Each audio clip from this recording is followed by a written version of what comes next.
नमस्कार। धर्म ज्ञान और जीवन मुक्ति इस चैनल पर आप सबका स्वागत है। आज मैं क्या कहने वाला हूँ कि भगवान से प्रार्थना करने से हमको लाभ क्या होता है।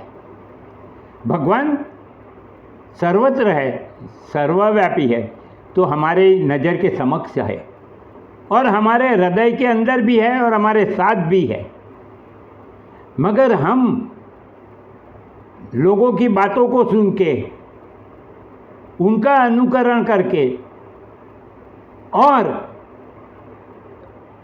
समाज की जिम्मेवारियों में इतने उलझ गए हैं कि ये बात जानते हुए भी उसको हम नज़रअंदाज करते हैं। भगवान आपको मिलने के लिए उत्सुक है, तत्पर है, मगर आप हो क्या? भगवान को प्रार्थना करने से क्या सबसे बड़ा फ़ायदा होता है? हमें एहसास रहता है कि भगवान मेरे पास है, मेरे साथ है। तो अब हम सोचेंगे कि भगवान को हम भगवान क्यों कहते हैं। प्रार्थना तो हम बहुत लोगों से कर सकते हैं संसार में, मगर भगवान से ही प्रार्थना क्यों करते हैं जब हमारे पास आखिरी रास्ता भी ना बचा हो तब? तो इसकी एक वजह है, वो मैं आपको बता रहा हूँ कि भगवान के 3 लक्षण हैं। एक है सर्वज्ञ, दूसरा है सर्वसमर्थ और तीसरा है सूरत। सूरत का मतलब होता है कि अपना सबसे प्रिय जन, वो अपना अच्छा प्रेमी है और असली और वास्तविक प्रेमी है। हमारा जो प्रेम विनाशी विकारी जगत में है वो तो सिर्फ मोह है। सच्चा प्रेम सिर्फ अविनाशी से ही हो सकता है। तो अब हम आगे सोचते हैं कि अगर आपके पर कोई दुख आए, कोई संकट आए, तो आप दूर करने के लिए भगवान से प्रार्थना करते हो और भगवान को बताते हो कि भगवान मेरे पर ये संकट आया है, मेरा ये दुख है, दूर करो। अब ऐसा बोलने की ज़रूरत नहीं है आपको। आप भगवान तो पहले से ही जानते हैं कि आपके पर क्या दुख है और आपके पर क्या संकट आया है। आपको क्या करना है? आपको सिर्फ एंड सिर्फ नतमस्तक होके भगवान के सामने 5-10 मिनट बैठ जाना है। भगवान सब कुछ संभाल लेंगे। दूसरी बात कि अगर कोई आपका दुख दर्द जानता है, आपके पर आया हुआ संकट के बारे में जानता है और आपको वो सहायता करना भी चाहता है, एज फॉर एग्जाम्पल माता पिता है, मगर अगर वो सहायता करने में असमर्थ हो तो क्या करेंगे? वो ज़्यादा से ज़्यादा आपको सांत्वना देंगे या तो अपना जी जलाएंगे और कुछ नहीं होगा। मगर भगवान तो सर्वसमर्थ है,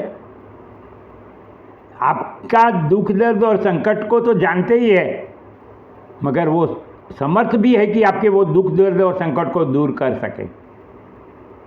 अब तीसरी बात कि कोई अगर आपका दुख जानता है, संकट आपके पर आया है वो भी जानता है, वो सहायता करने के लिए तैयार है और समर्थ भी है, मगर वो अगर आपका प्रेमी जन नहीं होगा तो वो आपकी सहायता क्यों करेगा? क्यों करेगा? कोई नहीं आता है सहायता करने। तो हम भगवान के सामने प्रार्थना इसलिए करते हैं कि भगवान में 3 लक्षण है। वो सर्वज्ञ है, सर्वसमर्थ है और सूरत है। हमारे अच्छे और सच्चे प्रेमी हैं।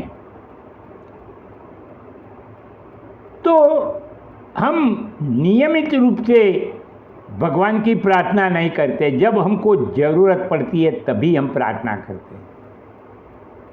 हमारा प्रॉब्लम ये है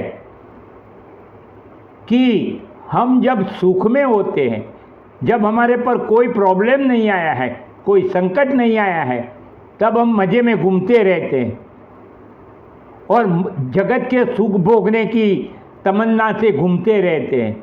उस वक्त हम भगवान के पास नहीं जाते हैं। हम जब दुख दर्द आता है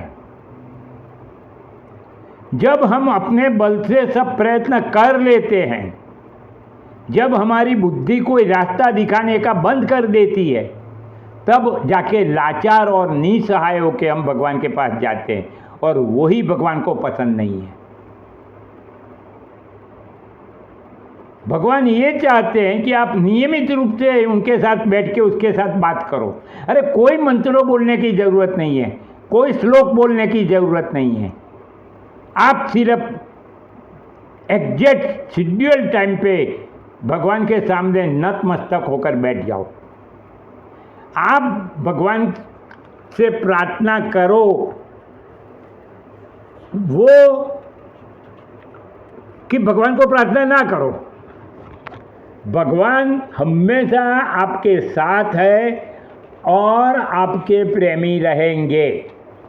इस बात का डर निकाल दो कि मैं प्रार्थना करूंगा तो ही भगवान मेरे पास है, मेरे प्रेमी है।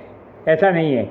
आप प्रार्थना नहीं करोगे तो भी भगवान आपके साथ है, आपका प्रेमी है। दूसरी बात कि संसार में कुछ चीज़ें ऐसी होती कि जो संभव होती है, कुछ असंभव होती है। तो जो असंभव बात है वो भी भगवान संभव कर सकते हैं। आपने एक गीत सुना होगा अमर अकबर एंथोनी का, होनी को अनहोनी कर दे, अनहोनी को होनी।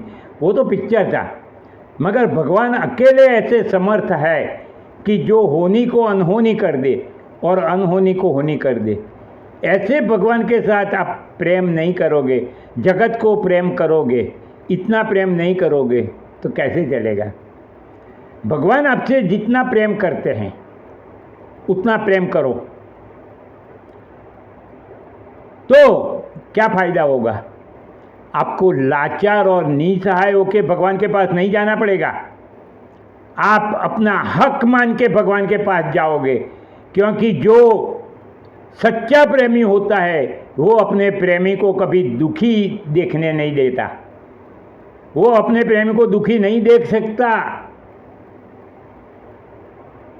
मगर मैंने आपको बोला ना कि हमारा प्रॉब्लम क्या है कि एक तो जब हमारा कोई भी सहारा इस संसार में नहीं रहता है तभी हम भगवान के पास जाते हैं। भगवान को हम तभी प्रेम करते हैं कि जब हमको ज़रूरत पड़ती है। भगवान भी सर्वज्ञ है, सब जानते हैं कि ये स्वार्थी आदमी है। उसको अब जब कोई रास्ता नहीं दिखता है तभी मेरे पास आता है। भले ही वो तो प्रेम करते हैं, मगर आप अच्छी तरह से समझ लो कि भगवान को भी अच्छा बुरा लगता होगा शायद। तो वो प्रेमी तो है, मगर थोड़े समय के लिए बुरा लग गया और अपने से दूर हो गए तो दूर तो नहीं होते वो। मगर मान लो कि गुजराती में हम क्या बोलते हैं, रीसाई गया, रीस चढ़ गई उसको, तो क्या करेंगे। तो इसीलिए आप एक प्रतिज्ञा करो कि मैं भगवान को कभी इंतज़ार कराना नहीं चाहता हूँ। तो आप दिन में सिर्फ 5 या 10 मिनट निकालो, एग्जैक्ट शेड्यूल टाइम पे आप भगवान के सामने नतमस्तक होकर बैठ जाओ। अरे एक समय ऐसा आना चाहिए कि अगर आप भगवान के पास नहीं बैठे तो भगवान आपका इंतज़ार करते रहे कि मेरा भक्त अभी तक क्यों नहीं आया। ऐसा मौका ला दो। मेरे भाइयों बहनों, अगर आपको ऐसी आध्यात्मिक और सरल भाषा में बातें सुनने का रस हो तो ये चैनल को सब्सक्राइब करके सुने। मैं बहुत सारी बातें कहूँगा आपको आध्यात्मिक, मगर कोई प्रवचनकर्ता के तरीके रूप से नहीं, कोई महात्मा गुरु की तरफ से नहीं, मगर मैं ज्ञानी हूँ, इतना मुझे मालूम है। आपको सरल भाषा में सब कुछ कहूँगा। तो इस चैनल को आप सब्सक्राइब कीजिए और आगे की बातें भी मेरे सुनते रहिए। तो अब आगे एक बात बता देता हूँ कि जब हमें अपना बल पे भरोसा नहीं करना है, अपनी बुद्धि पे भरोसा नहीं करना है, सगे संबंधियों से के रिश्ते वालों से मिलने वाले की सहायता का भरोसा नहीं करना है। भरोसा हमें सिर्फ भगवान का करना है, क्योंकि हमारा बल बढ़ता घटता रहता है। हमारी बुद्धि कभी कभी काम करती है, कभी कभी काम नहीं करती है, और वो योग्य निर्णय ही लेगी ऐसा मालूम नहीं है। और रिश्ते वालों की बात तो आपको पता ही है कि कौन आपके रिश्तेदार सही है और कौन नहीं है। तो इन सबका पास जाओ, मदद करो, आप पूरे दिल से अपने प्रयत्न करो, अपनी बुद्धि लगा दो, रिश्ते वालों से सहायता मांगो, मगर भरोसा सिर्फ भगवान पे करो।